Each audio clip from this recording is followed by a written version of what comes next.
बोल इंडिया, सच की आवाज, अब सच देखेगा इंडिया। जेसीआई नागपुर कलर्स का सावन मस्ती प्रोग्राम का आयोजन मोर भवन बरडी में हुआ संपन्न। इसमें 50 से भी ज्यादा सदस्यों ने भाग लिया।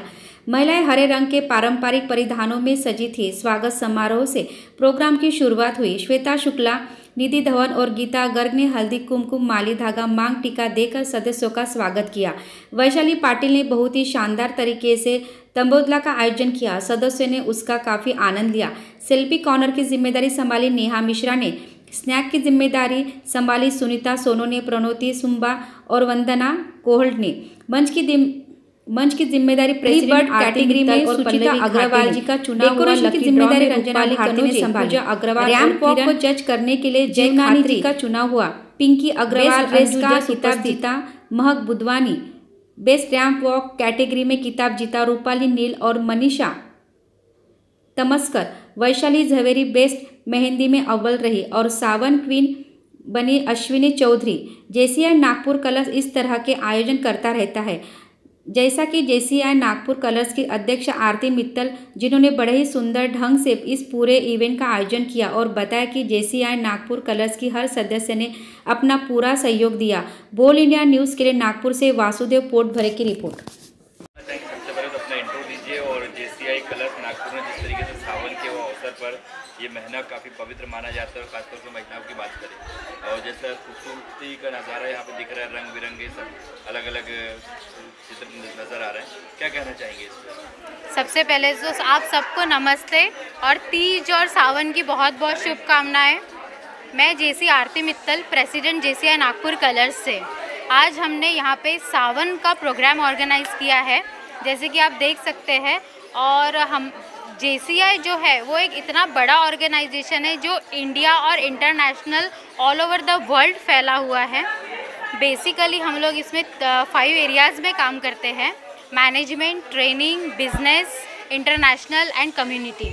ओके, सो यहाँ हर तरह की जो लेडीज़ है, जिन्हें मस्ती में इंटरेस्ट हो, जिन्हें बिजनेस में इंटरेस्ट हो, जिन्हें अपनी पर्सनालिटी स्किल्स डेवलप करनी हो, सो ऑल ओवर जेसीआई एक ऐसा प्लेटफॉर्म है जो आपका बिल्कुल क्या बोलते हैं ना, रिनोवेट कर देगा आपको कम्प्लीटली। और क्या पूछना चाहेंगे आप? जेसीआई की अगर मैं बात करूँ तो जेसीआई नो डाउट विभिन्न क्षेत्रों में अलग अलग क्षेत्रों में जेसीआई काम करता है और ख़ास तौर से जो पिछले 2 साल की अगर हम बात करें तो कोविड में भी जेसीआई का बहुत सराहनीय कदम रहा है, तो इस पर और आगे क्या कदम रहेंगे आपके? बिल्कुल सही बात है। जेसीआई एक ऐसा ऑर्गेनाइजेशन है जिसने हमें ये सिखा दिया, चाहे बारिश हो, चाहे आंधी हो, तूफान हो या क्या बोलते हैं कोरोना हो, हम पे कोई इसका इफ़ेक्ट आया ही नहीं है। हमने ऑनलाइन मोड में, ऑफलाइन मोड में, जिस भी तरह हम कर सकते हैं, हमने साल भर में सारे प्रोग्राम्स किए हैं। रेणुका जी, और आप काफ़ी सीनियर हैं जेसीआई कलर्स नागपुर की अगर बात किया जाए तो इसके बाद के फ्यूचर प्लान्स कलर्स के क्या होंगे? और एक महत्वपूर्ण सवाल है कि जेसीआई के, जैसा मैंने अभी कहा, विभिन्न क्षेत्रों में जेसीआई काम करता है, लेकिन कलर्स के क्यों आप लोगों ने चूज़ किया? अभी फ़िलहाल हमारे साथ कलर्स की पास प्रेसिडेंट कविता अग्रवाल मैम, जो कि जोन डायरेक्टर हैं इम्पैक्ट 2030। कलर्स जो है सिर्फ महिलाओं का जो है और लोम है, जिसमें ऑलमोस्ट 100 मेंबर्स हैं और हम हर फील्ड में काम करते हैं, जैसे कि हमारी प्रेसिडेंट मैंने बताया। और हमारे बहुत सारे फ्यूचर प्लान्स हैं। अभी रिसेंटली हम लोगों ने जेकॉम लॉन्च किया है, जेकॉम टेबल लॉन्च किया है, जिसके माध्यम से जो विमेन एंटरप्रेन्योर है उसके बिज़नेस को भी हमको बढ़ाना है, ताकि कहते हैं ना, लक्ष्मी के बिना लक्ष्मी की पूजा भी नहीं होती। तो शायद महिलाएं आगे आएँ, उससे भी जुड़ें और अपने बिजनेस को आगे बढ़ाएं। और कविता मैम जोन में हैं, हम इम्पैक्ट 2030 जोन डायरेक्टर हैं। उनका काम ये है कि जो भी समाज में एक इम्पैक्टफुल काम होते हैं उनका ये रिकॉर्ड रखते हैं और मोटिवेट करते हैं दूसरे भी लोगों को, कि ताकि ये अपने उस लेवल पे काम कर सकें। कविता अग्रवाल जी। कविता जी, जैसा कहा जाए जोन डायरेक्टर हैं आप, तो एक डायरेक्टर की जिम्मेदारी वहाँ बढ़ जाती है कि क्या चीज़ें कमी हो रही हैं, क्या प्लस हो रहे हैं, इसमें कुछ लगता है आपको कि जेसीआई में और चीज़ों को प्लस होना चाहिए मोटिवेट होने के लिए? सर, हमारे जोन 9 में लगभग 80 अध्याय हैं और इन 80 अध्याय में से कुछ जो हमारे प्रेसिडेंट्स हैं वो तो बहुत ही ज़बरदस्त काम करते हैं और जब वो काम करते हैं उसकी रिपोर्टिंग करते हैं तो वो हमारे पास आती है। इससे हमें ये पता लगता है कि कौन कितना एक्टिवली पार्टिसिपेट कर रहा है। कुछ प्रेसिडेंट्स अगर काम कर रहे हैं और रिपोर्टिंग नहीं कर रहे हैं तो वो काम हम कंसिडर नहीं कर पाते, क्योंकि हमारे पास रिकॉर्ड नहीं है। रही बात हमारे JCI नागपुर कलर्स की, तो हमारी जो प्रेसिडेंट है JC आरती मित्तल, उन्होंने पूरा साल, अभी हमारा 2 ही महीना बचा है, अगस्त और सितंबर, ये टेन्योर ख़त्म होने में, बखूबी काम किया है और हर फील्ड में उन्होंने काम किया है, चाहे वो ट्रेनिंग फील्ड हो, बिजनेस फील्ड हो, कम्युनिटी हो, इंटरनेशनल बिजनेस हो या मैनेजमेंट लेवल का काम हो। उनकी रिपोर्टिंग, उनका सिस्टम, उनका management, everything is very good, so I appreciate to her. हमारे बीच में जजेस भी हैं जो जैसे आपने आज इसमें अलग अलग, जैसा कहा मैं, जैसा नाम है JCI नागपुर कलर्स, तो अलग अलग कलर विभिन्न बिल्कुल से यहाँ पे, और आप एक जज के मौके पर आप जज के अवसर मिला आपको, क्या कहना चाहेंगे इस JCI कलर्स के प्रोग्राम पर? JCI कलर्स अपने नाम को बिल्कुल चरितार्थ करता है। अलग अलग क्षेत्रों से अलग अलग फील्ड में महिलाएं जुड़ी हुई हैं और एज बार नहीं है, ग्रुप में मतलब छोटी बड़ी सब आके इसमें एक जुड़ के और इतना अच्छा काम कर रहे हैं। कलर्स मीन्स वही ब्राइटनेस और वो सब फैलाना, वैसा बिल्कुल उनको नाम को चरितार्थ करता हुआ और बहुत ऑर्गेनाइज प्रोग्राम रहा और सबसे मिलके बहुत अच्छा लगा।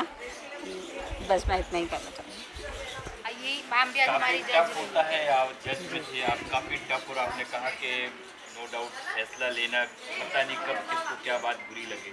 हो सकता है जैसा आपने ड्रेस की बात कहा कि भाई मैंने तो इतनी अच्छी ड्रेस पहन के आई, उसमें भी कंपटीशन, विनर और कोई, कितना टफ रहता है ये जज करना? देखिए, सबसे पहले तो जजमेंट अगर बोला जाए तो हर जो भी जजमेंट के लिए आते हैं वो अपनी सोच के हिसाब से जजमेंट करते हैं और हर पार्टिसिपेंट्स अपने आप में विनर रहता है। लेकिन जजमेंट करने के लिए सबसे पहले हमें भूमिका ये निभानी पड़ती है कि हम किस उत्सव पर वहाँ पर जजमेंट करने जा रहे हैं और उस आधार को लेते हुए हमको जजमेंट करना पड़ता है। अगर सावन उत्सव है तो हमें उस समय ये ध्यान में रखना पड़ता है कि हम भारत में हैं और भारत का ये बहुत ही पसंदीदा महीना रहता है जहाँ पर हम हरियाली को निमंत्रित करते हैं और उस आधार पर हमने जजमेंट किया। और जजमेंट करने के साथ साथ हमारी सभी लोगों की सभी पार्टिसिपेंट से एक रिक्वेस्ट रहती है कि कभी अपने आप को कमतर ना समझें, क्योंकि ये ही एक मंच है जहां हम ये सीखते हैं कि अगर किसी को जज किया गया और वो विनर है तो ऐसी क्या चीज़ है जो हमने इम्प्रूव करनी चाहिए। अगर ये कोशिश रही तो शायद दुनिया में हम कहीं भी किसी भी लेवल पे जाएंगे तो एक लर्निंग प्रोसेस के साथ जाएंगे और शायद हर मंच हमारे नाम रहेगा। क्या कहना चाहेंगे आप, जिससे मैसेज क्या रहेगा? जी, मुझे आज मैं फ़र्स्ट टाइम आई हूँ, मुझे देखकर बहुत अच्छा लगा कि लेडीज़ को इतना उत्साह मिल रहा है, इतने अच्छे प्रोग्राम्स हो रहे हैं, मुझे बहुत अच्छा लगा देखकर। फर्स्ट टाइम जब आप आ ही गए हैं, प्रोग्राम देख ही गए लिए सारी चीज़ें, क्या लगता है JCI ज्वाइन करेंगे या उसके बाद में नहीं करेंगे? बिल्कुल, मैं जब से आई हूँ तब से मेरे दिमाग में वही चल रहा है कि मुझे भी ज्वाइन करना चाहिए, क्योंकि यहाँ पर काफ़ी एक्टिव मेंबर हैं जिनको देखकर ही मज़ा आ रहा है। काफ़ी यानी प्रोत्साहन देते हैं वो लेडीज़ को एंड मुझे ऐसा लगता है कि ये एक क्लब नहीं, एक फैमिली जैसा मुझे फील हो रहा है। रेणुका जी, आखिरी इसके बाद फ्यूचर प्लान क्या रहेंगे आपके, या फिर JCI की बात किया जाए तो देश नहीं बल्कि इंटरनेशनल लेवल में भी JCI वर्क करता है? बिल्कुल, अभी JCI इंडिया के बहुत सारे फ्यूचर प्लान्स हैं। लाइक अभी JCOM स्टार्ट हुआ जैसे पहला बिजनेस के लिए सीनियर मेंबर एसोसिएशन है जो 40+ जो भी लेडीज़ हैं उसमें ज्वाइन कर सकते हैं। मैं खुद अभी सीनियर मेंबर एसोसिएशन की जो चेयरपर्सन हूँ जोन 9 की।